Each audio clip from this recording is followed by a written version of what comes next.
ವಾದ ಅಷ್ಟೊಂದು ಕಿಮ್ಮತ್ತದು. ಅಥವಾ ನಾವು ಇದನ್ನ ಏನಕ್ಕೇನಾರ ಮಾಡಿ ಗಾಸ್ಯ ಮಾಡಿ ಮಧ್ಯಾವಸ್ಥೆಯೊಳಗೆ ಇದನ್ನ ಮಣ್ಣಿಗೂ ಹಾಕಬಹುದು.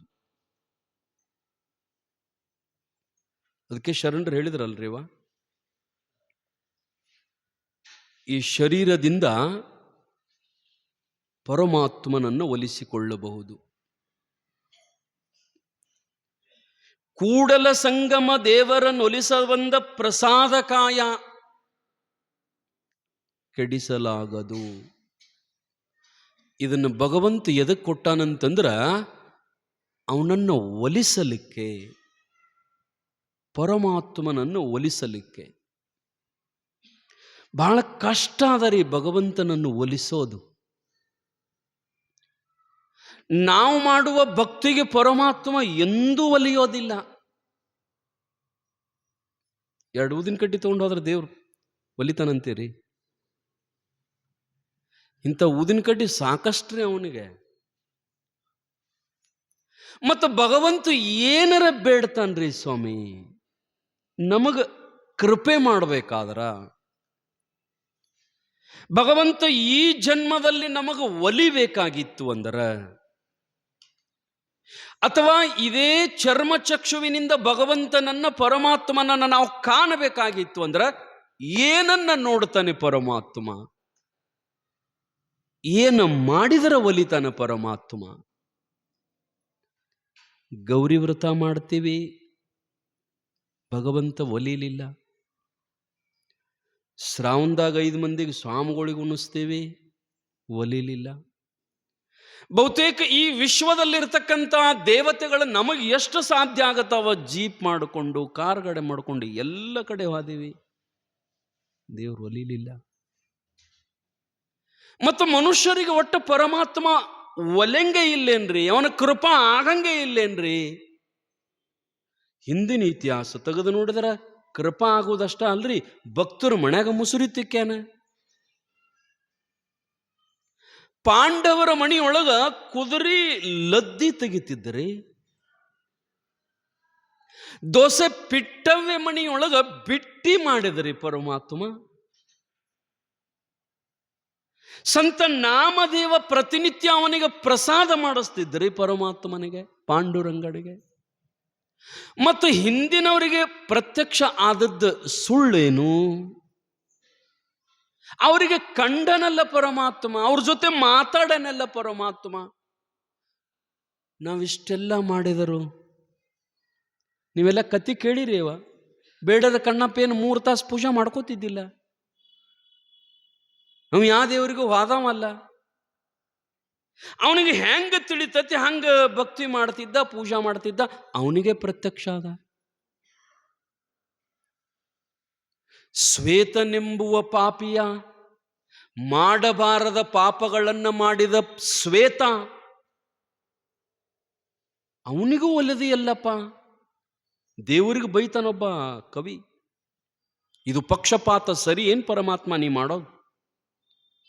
ನಿನ್ನ ಇತಿಹಾಸಗಳನ್ನ ನೋಡಿದ್ರೆ ಎಂತೆಂಥ ಪಾಪಿಗಳಿಗೂ ನೀವು ಒಲಿದೆಯಲ್ಲಪ್ಪ.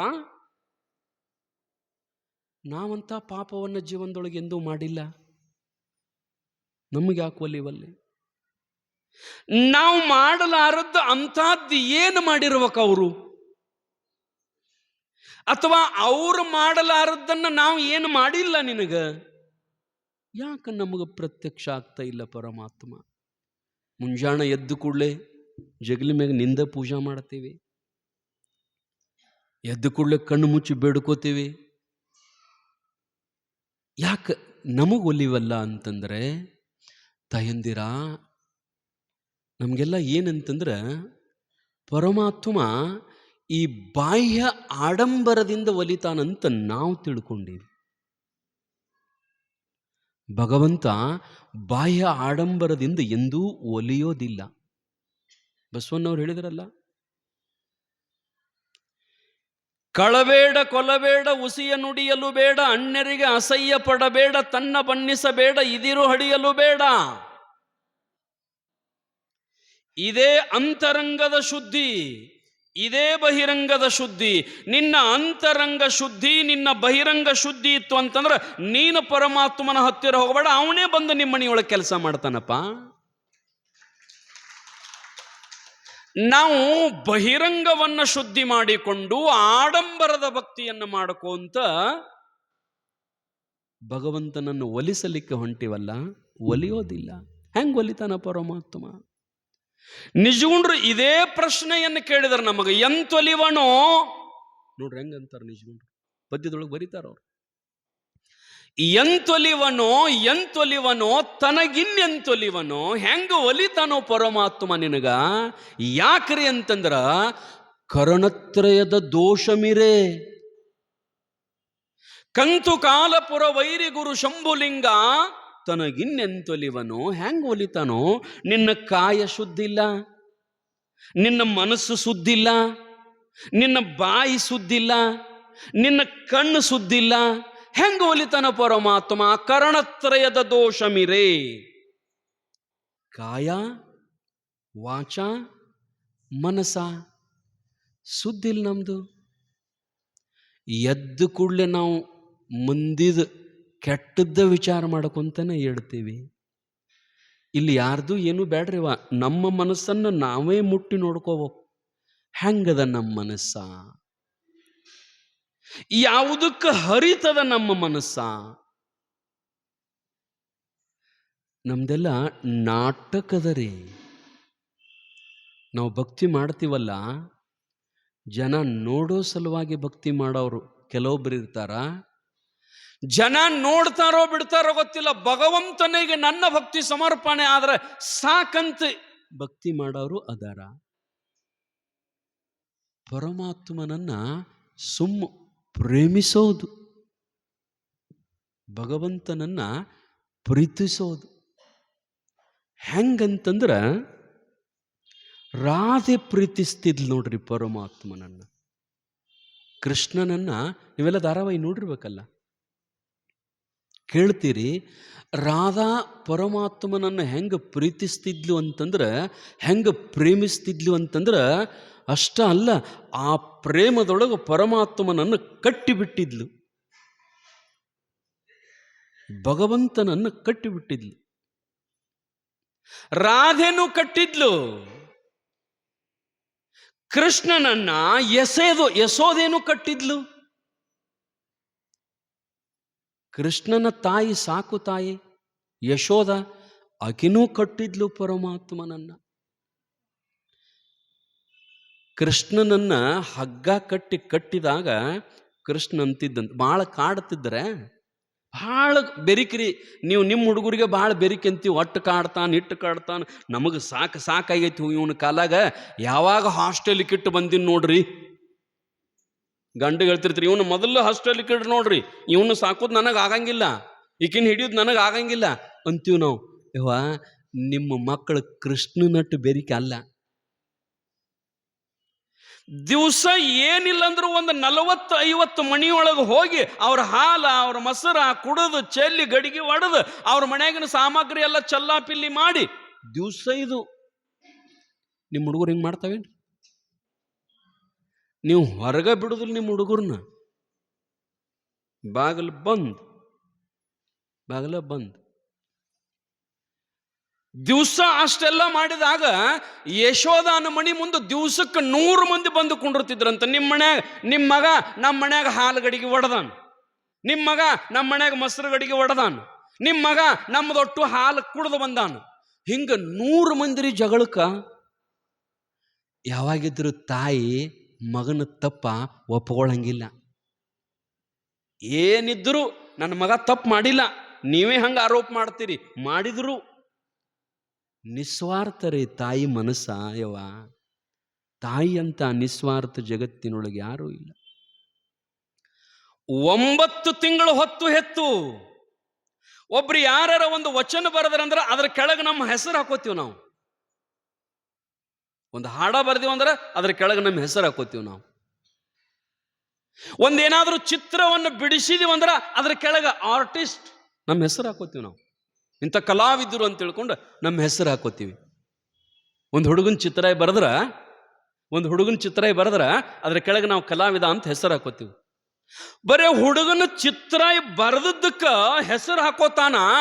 9 ತಿಂಗಳು ಹೊಟ್ಟಾಗಿಟ್ಟುಕೊಂಡು ಸಾಕಿ ಸಲುಹಿ ಜೋಪಾನ ಮಾಡಿರ್ತಕ್ಕಂಥ ಕೂಸಿನ ಸಾವು ಬದುಕಿನ ಮಧ್ಯೆ ಹೋರಾಟ ಮಾಡಿ ಆ ಕೂಸಿಗೆ ಜನ್ಮ ಕೊಟ್ಟು ಕೂಸಿನ ಸಾಲಿಗೆ ತಗೊಂಡು ಹೋಗಿ ಹೆಸರು ಹಚ್ಚುವಾಗ ಅವ್ವ ತನ್ನ ಹೆಸರು ಹಚ್ಚಂಗಿಲ್ಲ, ಅಪ್ಪನ ಹೆಸರು ಹಚ್ತಾಳೆ. ಅಂತ ನಿಸ್ವಾರ್ಥ ರೀ ತಾಯಿ ಜಗತ್ತಿನೊಳಗ. ಎಂತ ನಿಸ್ವಾರ್ಥ. ಸಾಲಿಗೆ ಹೆಸರು ಹಚ್ಚುವಾಗ ನಿಮ್ಮ ಹೆಸರು ಹಚ್ತೀರಿ? ಇಲ್ಲ. ನಿಮ್ಮ ಮಗನ ಹೆಸರು ಬರೆಸ್ತೀರಿ. ಬರೀಶ್ ಏನ್ ಮಾಡ್ತೀರಿ ಅಂದ್ರೆ ನಿನ್ನ ಗಂಡಂದು ಬರೆಸ್ತೀವ ನೀನು. ಬರೀ ಒಂದು ಚಿತ್ರ, ಹುಡುಗನ ಚಿತ್ರ ಬರೆದದ್ದಕ್ಕೆ ಕೆಳಗೆ ಹೆಸರು ಹಾಕೋತಾರ. ಜೀವಂತ ಹುಡುಗನ್ನ ತಯಾರು ಮಾಡಿದ ತಾಯಿ ತನ್ನ ಹೆಸರನ್ನ ಹಾಕೊಳ್ಳೋದಿಲ್ಲ, ತನ್ನ ಹೆಸರು ಬರೆಸೋದಿಲ್ಲ. ಆ ತಾಯಿ ಏನಪ್ಪ ಅಂತಂದ್ರೆ ಅಪ್ಪನ ಹೆಸರು ಬರೆಸ್ತಾಳ. ಎಂಥ ನಿಸ್ವಾರ್ಥ ತಾಯಿ ಇರಬೇಕು. ಅದಕ್ಕೆ ಜಗತ್ತಿನೊಳಗೆ ನಮ್ಮ ಭಾರತ ದೇಶ ಮಾತೃದೇವೋಭವ, ಪಿತೃದೇವೋಭವ, ಆಚಾರ್ಯ ದೇವೋಭವ, ಮೊಟ್ಟ ಮೊದಲ ತಾಯಿ ದೇವರಂತ ಅದಕ್ಕೆ ವೇದಗಳು ಶ್ರುತಿಗಳು ಹೇಳಿದ್ರವ. ಕೃಷ್ಣನ ತಾಯಿ ಒಪ್ಪಗೋತಾ ಇಲ್ಲ.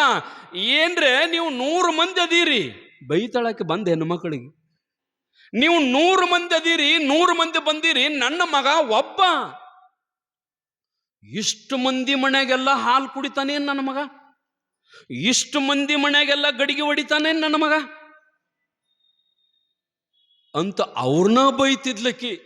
ಒಂದ್ ದಿವ್ಸ ಎಲ್ಲರೂ ಕೂಡಿ ಅಂದ್ರು, ಯಶೋದಾನಿ ಹಂಗ ಅನ್ಬೇಡತ್ತಕ್ಕ, ಕರೆ ಅಂದ್ರೆ ನಮ್ಮ ಮನ್ಯಾಗ ದಿವ್ಸ ಬಂದು ದಾಂಧಲೆ ಮಾಡ್ತಾನೆ ನಿನ್ನ ಮಗ, ಬೇಕಾದ್ರೆ ನೋಡ್ಬಾನಿ. ಆಕಿ ಒಂದ್ ಮಾತು ಹೇಳಿದ್ಲಿ ಯಶೋದ, ಇಲ್ಲ ನೀವು ನನ್ನ ಮಗ ನಿಮ್ಮ ಮನ್ಯಾಗ ಗಡಿಗೆ ಹೊಡ್ಯಾಕ, ಹಾಲು ಕುಡ್ಯಾಕ, ಮೊಸರು ಕುಡ್ಯಾಕ, ಏನಾರ ಬೆಣ್ಣಿ ತಿನ್ನಕ ಬಂದ ಅಂದ್ರ ನೀವೇನ್ ಮಾಡ್ರಿ ಅಂದ್ರ, ನನ್ನ ಮಗ ನಿಮ್ಮ ಮನ್ಯಾಗ ಬಂದ ಅಂದ್ರ ಕೀಲಿ ಹಾಕ್ರಿ, ನನ್ನ ತೆಕ್ ಬರ್ರಿ, ನಾ ಬಂದು ಪ್ರತ್ಯಕ್ಷ ನೋಡ್ತನು, ನೋಡಿದ್ರ ನನ್ನ ಮಗ ತಪ್ಪಂತ ಒಪ್ಕೋತೀನಿ ನಾನು, ಇಲ್ಲಾಂದ್ರೆ ಒಪ್ಕೊಳ್ಳಂಗಿಲ್ಲ.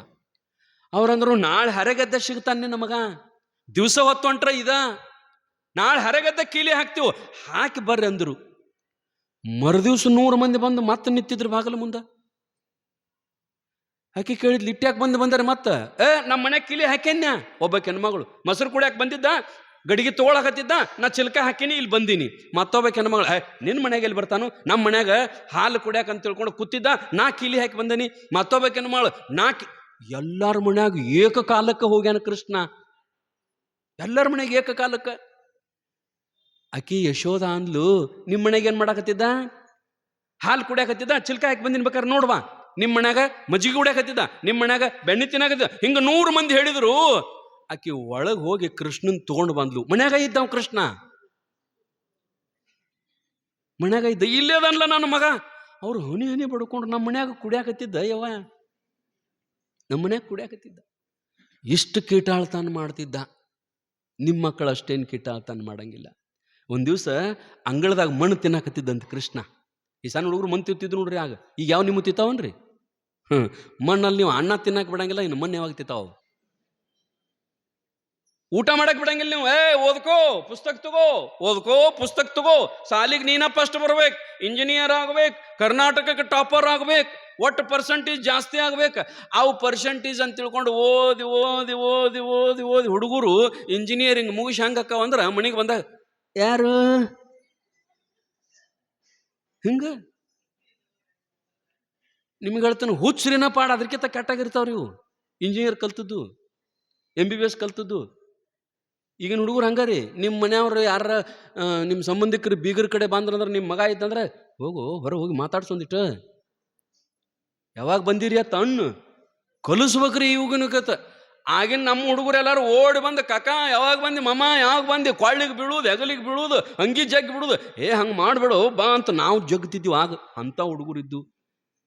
ಈಗಿನ ಚಸ್ಮಾ ಹಾಕೊಂಡು ಹಿಂಗೆ ಕೂತಿರ್ತಾವ, ಕಂಪ್ಯೂಟರ್ ಮುಂದೆ ಫೋನ್ ನೋಡ್ಕೋತ ಅವತರ ಮುಖ ನೋಡ್ಬೇಕ್ರಿ. ಹೆಂಗಂದ್ರೆ ಏನು ನೋಡಾಕ ಬೇಡ್ರಿ, ಅವತರ ಮುಖ ಹಂಗಾಗಿರ್ತೈತ್ರಿ ಮಕ್ಕಳು.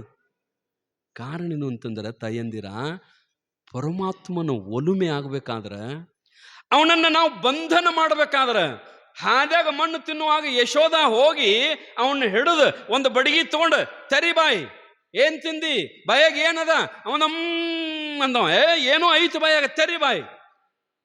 ಯಾರೋ ಒಬ್ರು ಹೆಣ್ಮಕ್ಳು ಹೇಳಿದ್ರು, ನಿನ್ನ ಮಗ ಮಣ್ಣು ತಿನ್ನಾಗತ್ತದ ಅಲ್ಲಿ ಹಾದ್ಯಾಗ, ಬಾಯಿ ತೆರಿ ಅಂತಂದಾಗ ಆಕೆ ಅಂದ್ಲು, ಬಾಯಿ ತೆರೆಯವಲ್ಲಾಗಿದ್ದವ. ಒಂದೇಟು ಹೊಡೆದ್ಲು, ಬಾಯ ತೆರೆದಿದ್ದ, ಕೆಳಗೆ ಒಂದೇಟು ಹೊಡೆದ್ರೆ ಮ್ಯಾಲ ಬಾಯ ತೆರೆದಿದ್ದ. ಆದ್ರ ಆಶ್ಚರ್ಯ ಏನಂತಂದ್ರ, ಕೃಷ್ಣ ಪರಮಾತ್ಮ ಯಶೋದಾಗ ಬಾಯಿ ತೆರೆದು ತೋರಿಸಿದಾಗ ಆ ಬಾಯಿಯೊಳಗೆ ನಾಲಿಗೆ ಕಾಣುವಲ್ತ್ರಿ, ಆ ಬಾಯಿಯೊಳಗೆ ಹಲ್ಲು ಕಾಣುವಲ್ಲು, ಆ ಬಾಯಿಯೊಳಗೆ ಏನೂ ಕಾಣುವಲ್ತು. ಬಾಯಿ ತೆರೆದ್ರ ಬಾಯಿಯೊಳಗ ಈ ಲೋಕ ಹೆಂಗ ಕಾಣಕತ್ತೈತಲ್ಲ ಹಂಗ ಹಿಂಗ 14 ಲೋಕ ಕಾಣಕತ್ತಿದ್ವು ಅವನು ಬಾಯಿಯೊಳಗೆ, ಕೃಷ್ಣನ ಬಾಯಿಯೊಳಗೆ. ಆಕಿ ಮತ್ತೆ ತಲೆ ಹಿಡಿದು ಗದ್ದ ಹಿಡಿದು ಪಟ್ಟತ್ ಬಾಯಿ ಮುಚ್ಚು ಬಾಯಿ, ಏನೋ ಕಾಣಕತ್ತದ ಬಾಯಿ ಒಳಗ, ಏನದ ಅಲ್ಲಿ ಒಳಗೆ, ಏನೋ ಮರ ಅಂತ ಮುಚ್ಚಿದ್ಲಂತ, ತಂದ ಕಂಬಕ್ಕೆ ಕಟ್ಟಿದ್ಲಂತ.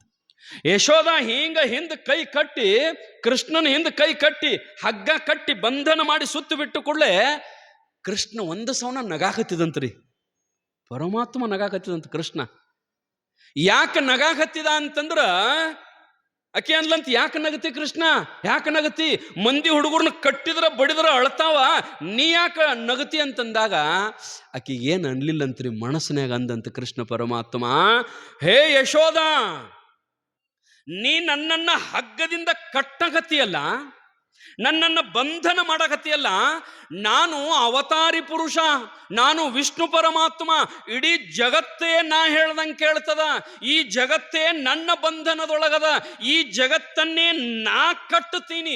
ಆದ್ರೆ ನನ್ನನ್ನು ನೀ ಕಟ್ಟುತ್ತಿ ಅಂದ್ರ ನೀ ಕಟ್ಟುವ ಹಗ್ಗವನ್ನು ಒಂದು ನಿಮಿಷದೊಳಗೆ ಕಿತ್ಕೊಂಡು ಹೋಗ್ಬಹುದು ನಾನು. ಆದ್ರೆ ಯಾಕೆ ನನಗೆ ಕೇಳಕ್ಕಾಗವಲ್ತಂದ್ರ, ನೀನು ಭಕ್ತಿ ಎಂಬ ಹಗ್ಗದಿಂದ ಕಟ್ಟಿಯಲ್ಲ, ಅದಕ್ಕೆ ಈ ಹಗ್ಗ ನನಗೆ ಹರ್ಕೊಳಕ್ ಬರಂಗಿಲ್ಲ ಅಂದ ಕೃಷ್ಣ ಪರಮಾತ್ಮ. ಸಾದಾ ಹಗ್ಗದ್ಲೆ ನೀ ಕಟ್ಟಿದ್ದೆ ಅಂದ್ರ ನಾ ಕಿತ್ಕೊಂಡು ಹೋಗ್ತಿದ್ನಿ, ನೀ ಕಟ್ಟಿದ ಹಗ್ಗ ಎಂಥದ್ದದಂದ್ರ ಭಕ್ತಿ ಎಂಬ ಹಗ್ಗದಿಂದ, ಪಾಶದಿಂದ ನೀ ಕಟ್ಟಿಯಲ್ಲ, ಇದನ್ನ ನನಗೆ ಹಗ್ಗ ಕಿತ್ಕೊಂಡು ಹೋಗಕ್ಕಾಗಂಗಿಲ್ಲ, ನಿನ್ನ ಬಂಧನದೊಳಗೆ ನಾ ಇರಬೇಕಾಗ್ತದ ಅಂತ ಹೇಳದಂತ. ಹಂಗ ಪರಮಾತ್ಮನನ್ನ ಎದರಿಂದ ಸೋಲಿಸಬೇಕಾಗ್ತದಂದ್ರ ನಮ್ಮ ಭಕ್ತಿಯಿಂದ, ನಮ್ಮ ಸ್ವಚ್ಛವಾದ ಮನಸ್ಸಿನಿಂದ ಪರಮಾತ್ಮನನ್ನ ಗೆಲ್ಲಲಿಕ್ಕೆ ಸಾಧ್ಯ ಆಗ್ತದ ನೋಡ್ರಿ. ಈ ಹೊರಗಿನ ಸೌಂದರ್ಯವನ್ನ ಪರಮಾತ್ಮ ನೋಡಂಗಿಲ್ಲ. ನೀವು ದೇವರಿಗೆ ಹೋಗ್ಬೇಕಾದ್ರ ಮದುವೆಗೆ ಹೋದಂಗ ದೇವರಿಗೆ ಹೋಗ್ತೀರಿ, ಮನಗಂಡ ಟ್ರಿಮ್ ಆಗಿ ಫಸ್ಟ್ ಕ್ಲಾಸ್ ಸಿಸ್ಟಮೆಟಿಕ್ ಆಗಿ ದೇವ್ರಿಗೆ ಬರ್ತೀರಿ. ಈ ಸೌಂದರ್ಯವನ್ನು ದೇವ್ರು ನೋಡಂಗಿಲ್ರಿ. ಪರಮಾತ್ಮ ಯಾವ ಸೌಂದರ್ಯವನ್ನು ನೋಡ್ತಾನಂದ್ರ, ಈ ದೇಹದ ಸೌಂದರ್ಯವನ್ನು ಇನ್ನು ನಮ್ಮ ಗಂಡ ನೋಡಿ ನಮ್ಮನ್ನು ಪ್ರೀತಿಸಬಹುದು, ನಮ್ಮ ಹೆಂಡತಿ ನೋಡಿ ನಮ್ಮನ್ನು ಪ್ರೀತಿಸಬಹುದು, ಆದ್ರೆ ಪರಮಾತ್ಮ ಈ ಸೌಂದರ್ಯವನ್ನು ನೋಡಿ ನಮ್ಮನ್ನು ಪ್ರೀತಿಸಂಗಿಲ್ಲ. ಏನಂತಂದ್ರ, ಹೃದಯ ಒಳಗ ಮನಸ್ಸು ಹೆಂಗದ ಅನ್ನೋದನ್ನು ಅದನ್ನು ನೋಡಿ ಪರಮಾತ್ಮ ಪ್ರೀತಿಸ್ತಾನೆ. ನಮ್ಮ ಮನಸ್ಸು ಸ್ವಚ್ಛ ಇರಬೇಕ್ರಿ, ನಮ್ಮ ಬಾಯಿ ಸ್ವಚ್ಛ ಇರಬೇಕ್ರಿ, ನಮ್ಮ ಕಣ್ಣು ಸ್ವಚ್ಛ ಇರಬೇಕ್ರಿ, ನಮ್ಮ ಕಿವಿ ಸ್ವಚ್ಛ ಇರಬೇಕು.